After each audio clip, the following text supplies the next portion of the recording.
Obama's the only candidate at a recent event not to cover his heart during the national anthem, and he stopped wearing an American flag pin. Obama benefited from a land deal from a contributor who's been indicted for corruption. Obama would personally negotiate with leaders of terrorist nations like Iran and North Korea without preconditions. Wow, Hillary did that too. Obama voted against allowing people to use handguns to defend themselves against intruders. Obama planned to raise taxes by $180 billion to pay for his government-run health care plan. Hillary voted for it. Obama also voted repeatedly against emergency funding bills for U.S. troops in Iraq and Afghanistan. Obama's father was a Muslim, and Obama grew up among Muslims in the world's most populous Islamic country. Obama is ranked as one of the 10 most liberal members of the Senate because of his support for issues like gay adoption. Obama voted against requiring medical care for aborted fetuses who survived that procedure. Obama supports giving driver's licenses to undocumented immigrants. By the way, Hillary supported that too. Obama described his former use of cocaine as just using a little blow. So here's more proof that the Clinton campaign has been pushing this Muslim narrative all along. Now, these stunning facts exposed by WikiLeaks, it's only a small portion of what has been uncovered with these released emails. Now, we've also learned that what Hillary Clinton tells you, the American people, about her policy positions in public is very different from what she says in private. You think Clinton would be ashamed to admit that she lies to you, the American people, but no, she actually brags about doing exactly that in a 2013 Wall Street speech where she was paid $225,000. Here are some of her major contradictions. Now, she says she wants to increase the number of Syrian refugees coming into the country by 550%, but the WikiLeaks emails show that in a speech in 2013, she admitted that refugees cannot be properly vetted and could put countries they enter at risk. Stop 1 second. That means she's willing to gamble with your life. Now, Clinton also claims she wants a no-fly zone in Syria, but it was revealed that she was very skeptical about the idea during a speech she gave to Goldman Sachs, despite being the so-called champion, by the way, also of climate change. Well, these emails reveal that she's unsure about supporting or opposing the Keystone Pipeline, and also she praised fracking. Well, that's pretty hypocritical. Now, Clinton also pretends that she's a fierce critic of Wall Street and big banks, but as they were paying her again and again and again, she praised their actions after the 2007 financial collapse while she was talking to bankers who were paying her. And contrary to what she says now in paid speeches, well, Clinton has supported open borders and open trade. She even wants an open hemisphere, we also discovered. And we discovered, too, that these emails, that Clinton's team, they actually tried to use the Benghazi terror attack as a distraction from her private email server scandal. Now, think about that. Who does this? We're talking about 4 dead Americans that died in that attack. And remember, there were 600 requests for extra security, and she didn't send anybody to help them, and she wanted to use their deaths as a political distraction. Who acts like that? And speaking of her email scandal, serious red flags are being raised tonight after emails released earlier today show that John Podesta emailed Clinton aide Cheryl Mills, quote, "You think we should hold emails to and from the POTUS?" Meaning the President of the United States? Well, that's the heart of his executive privilege. Now, we can get them to ask for that. Now, they may not care, but it seems like they probably will. So it appears now that President Obama did, in fact, know that Clinton used a private email account, despite publicly saying to you that he learned about it from press reports, just like we did. Now, this shows the Clinton server scandal may very well reach the highest level of government. Mr. President, what did you know? And when did you know it? Now, to me, this helps prove why Clinton's IT team, remember, they used BleachBit to permanently delete tens of thousands of emails instead of wiping it clean with a cloth. In my opinion, it explains the very suspicious, very questionable actions of the FBI Director James Comey and the Attorney General Loretta Lynch, and why Bill Clinton, of course, met privately with Lynch on her private plane for nearly 40 minutes just before she rendered her decision. Now, they couldn't bring charges against Clinton or investigate this too much. Why? Oh, Obama looks to be directly tied to Hillary's scandal. Now, simply put, for President Obama, this would be the equivalent of Watergate. Plus, WikiLeaks also discovered that the campaign was tipped off, in other words, collusion with the Department of Justice about the release of information about Hillary's private email server. And on top of that, collusion with the State Department, because the State Department gave the campaign a heads up about when emails related to the Democratic nominee would be released to the public. But the revelations don't stop there. Now, WikiLeaks also uncovered more about the inner workings of the Clinton Foundation. This is interesting. This is pay to play. Chelsea Clinton in 2011 raised those questions about corruption, about pay to play, and those practices going on inside of her family's charity. But her complaints were ignored, and she was even viciously attacked for speaking out by one of her father's longtime aides, Doug Bann. Well, he called Chelsea a spoiled brat. Now, keep in mind, as the AP has previously reported, remember, 55% of non-governmental people who met with Hillary Clinton while she was Secretary of State, they ended up donating or pledging money to the Clinton Foundation. Is that selling access? Now, ABC News is also reporting that after the 2010 earthquake in Haiti, remember, 150,000 people died, a reported $10 billion in relief aid was being dedicated to that disaster. At that time, Hillary's State Department gave special treatment to Bill Clinton's friends who may have been looking to cash in. Now, the New York Post editorial board called this, quote, the most damning Clinton Foundation story yet. They made separate lists of their friends. Now, the Clinton Foundation, of course, denies this ever happened, but WikiLeaks says otherwise. And there's also more. There's also the blatant hypocrisy of Hillary Clinton and her campaign. Well, they labeled Donald Trump a racist, a sexist, a xenophobe, referring to his supporters, remember, basket of deplorables that are irredeemable. Bill Clinton said they're rednecks. Well, the released emails show that her campaign attacked and mocked Catholics and evangelicals, and that John Podesta, a left-wing activist, he was talking about fomenting revolution within the Catholic Church, and it should be infiltrated so they can inject their progressive values into the church. In one email, Podesta used the subject line, quote, needy Latinos, one easy call for the needy Latinos. And they also leaked emails from the Democratic National Committee. Remember, they showed a sleazy plan to post a fake job listing on Craigslist for a Trump company. The job requirements, no gaining weight, and that you must be open to public humiliation. Also on top of that, there's the issue of liberal mainstream media bias and how it has now become an extension of the Clinton campaign.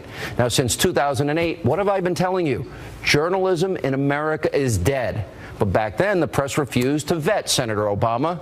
And now we have proof that the abusively biased liberal media is now openly colluding with the Clinton campaign in what is clearly a coordinated effort to put Hillary in the White House.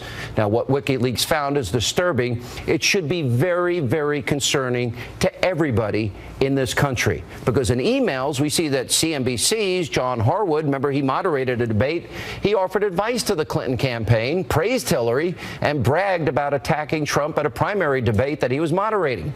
The New York Times reporter actually allowed the Clinton campaign to edit out certain quotes from Hillary before the story is published. By the way, they never let me do that. Also, the Boston Globe launched an effort to try and boost up Hillary Clinton while she was battling Senator Bernie Sanders in the primaries.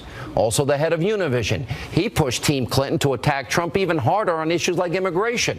And after a trip to Michigan, the Clinton campaign bragged that every single interviewer was for her.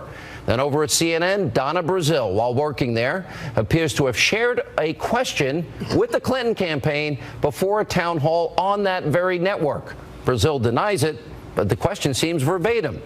Also, there are revelations about how Hillary Clinton and her campaign feel about you, how they really feel about you, the American people. An email shows that Clinton hated using the term everyday Americans in speeches, and in prepared remarks, Hillary said she was far removed from the struggles of the middle class because of the fortunes her and Bill now enjoy, because they get $250,000 a speech from big banks and lobbyists and insurance companies and Wall Street firms and much more. Huge, huge, huge revelations. Joining us now with reaction, the author of the brand new book. It's out today. It's called Treason. Former Speaker of the House, Fox News contributor, Newt Gingrich. All right, here's what's amazing about this to me. Number one, you see the dark arts of politics that the Clintons played against Obama. That's now revealed in WikiLeaks. And on top of that, you got this collusion, full collusion with the media. They're an extension of Clinton. Then it's also the State Department. They're tipping off Clinton. The Justice Department is tipping off Clinton. The White House is helping Clinton with the email server scandal. And why? Because Obama, who said he learned about the emails like we did from the press, actually was emailing the private email.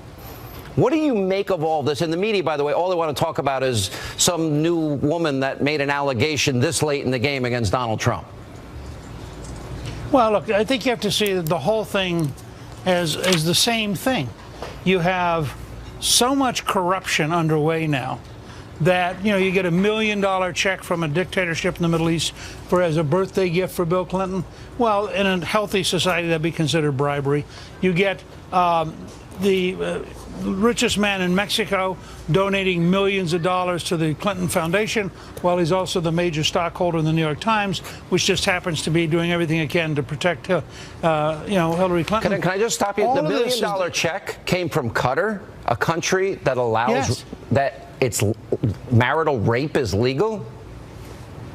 Well, it's also a country which Hillary herself had said was helping support and sustain ISIS. Yep. I mean, one of the things, WikiLeaks, there's so much material there that it's going to take a while for it to sink in. But WikiLeaks actually is going to presently give us an entirely new understanding of how sick and how dishonest and how corrupt the left is, and all of its mechanisms, the news media, the bureaucracy, the campaign.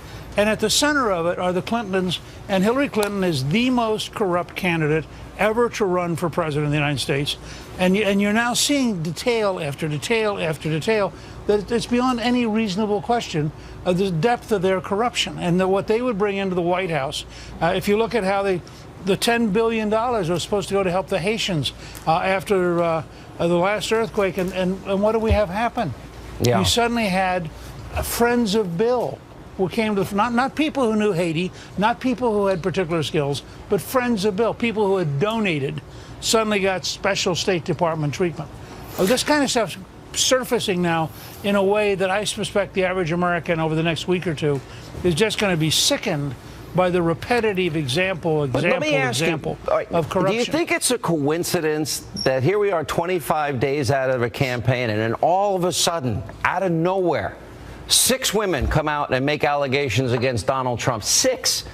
And do you think it's coincidental it's happening right in the middle of a massive document dump that implicates the Clintons?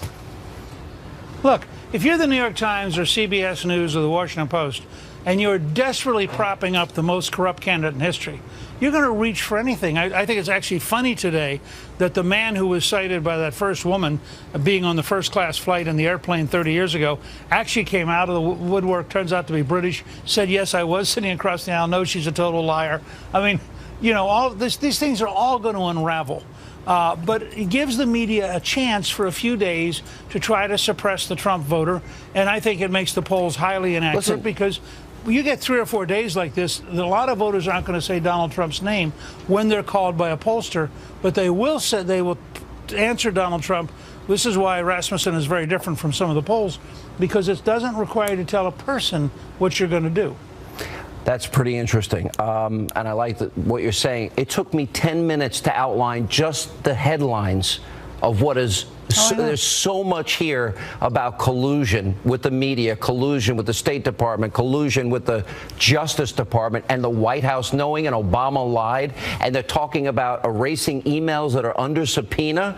There's a lot here. All right, we'll have more with Newt Gingrich right after the break. Also, WikiLeaks helped reveal just how much the White House knows about the Clinton server scandal. What did they know? When did they know it? Should the case be reopened? Judge Janine Pirro, Kimberly Guilfoyle weigh in later tonight and more.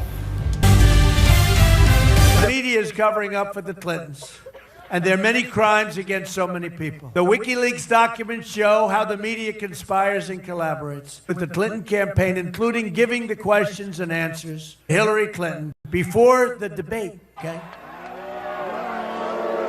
Last night, we had a massive crowd of over 20,000 people in Cincinnati, filled up an arena. And the media won't even talk about the size of the crowd, the enthusiasm of the crowd. The corrupt media is trying to do everything in their power to stop our movement, believe me. They don't want this happening. Carlos Slim, largest owner of the paper from Mexico. Reporters at the New York Times, they're not journalists. They're corporate lobbyists for Carlos Slim and for Hillary Clinton. These lies spread by the media without witnesses, without backup or anything else, are poisoning the minds of the electorate. Donald Trump earlier today out on the campaign trail going after a very corrupt news media in this country. You know, this really is, I mean, this is sick. This is really troubling.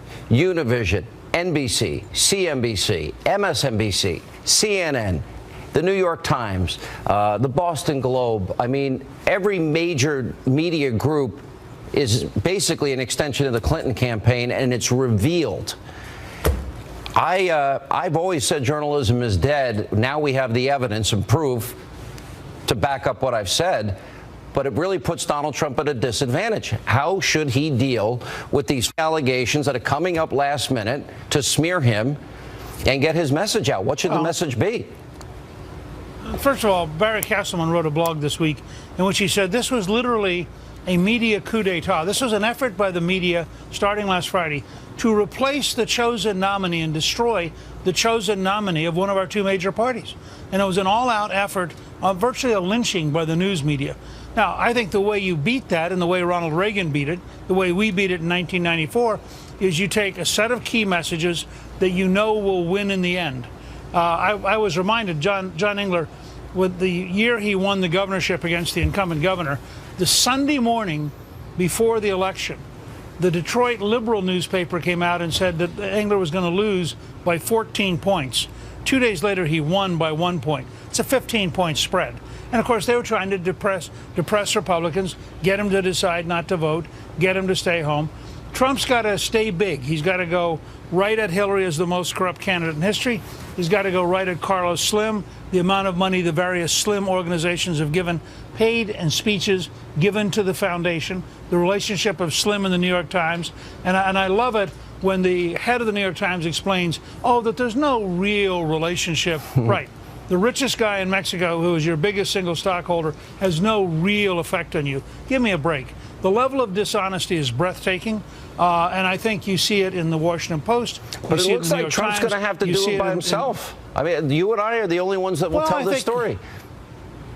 Well, I think with Trump, listen, the thing that makes Trump so remarkable is if he stays at the level he was at this afternoon, if he hammers home the facts, if they, as they did last night when they took on Hillary for her Brazilian secret speech where she said she really wanted a hemisphere without borders, and Trump took her head on and said, look, that means 600 million people could come in the U.S. That means Mexican drug dealers, Colombian cocaine dealers, MS-13 from El Salvador could all come in this.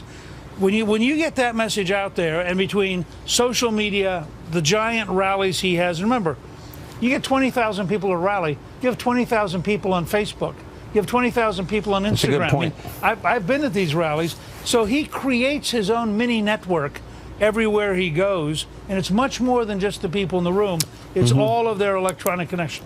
The message is very simple. Are you going to let a corrupt media decide the fate of your country? It's a profound, deep question, and there's a lot of work to do after this. By the way, now you and I have to end on a happy note. This is the first event on television ever of Ellis the Elephant, the plush toy version. Now, by the way, tomorrow, while you're saying that, you're going to be at Barnes & Noble in Fairfax, Virginia. What time tomorrow? We'll be there at 1 o'clock, and Calista and I will both be there. And the real Ellis the Elephant will be there also for pictures with kids, so it'll be a lot of fun. Next week, you're at the Nixon and Reagan libraries that people want to see out there. We sure are. Are you going to be in Vegas? No, I'm doing a debate watch party in Los Angeles, and then catching a red eye to go see my grandchildren. All right, Mr. Speaker, thank you. 25 days to go. Good to see you. All right, coming up. In the wake of the damning new revelations exposed by WikiLeaks, should the case on Clinton's private email server now be reopened? Yes, it should. Judge Jeanine Pirro, Kimberly Guilfoyle are next, and later, former Governor Mike Huckabee and Dr. Ben Carson are here as we continue. WikiLeaks released new Clinton campaign emails revealing how friendly Hillary was with the Attorney General Loretta Lynch. This was only months prior to Lynch's investigation of Hillary's illegal secret email server that gave foreign governments access to our confidential information. This comes on the heels of disclosure that Clinton campaign was conspiring and colluding with the State Department and Justice Department over the release of her emails and the investigation into her server. Donald Trump earlier today talking about the new WikiLeaks revelations related to Hillary Clinton's server scandal. Now, among them was an email from Clinton's campaign chairman, John Podesta, to Clinton aide Cheryl Mills. Now, Podesta discussed Hillary's server scandal, asking, quote, well, you think we should hold emails to and from the POTUS, President of the United States? Well, that's the heart of the executive privilege, or his executive privilege. We could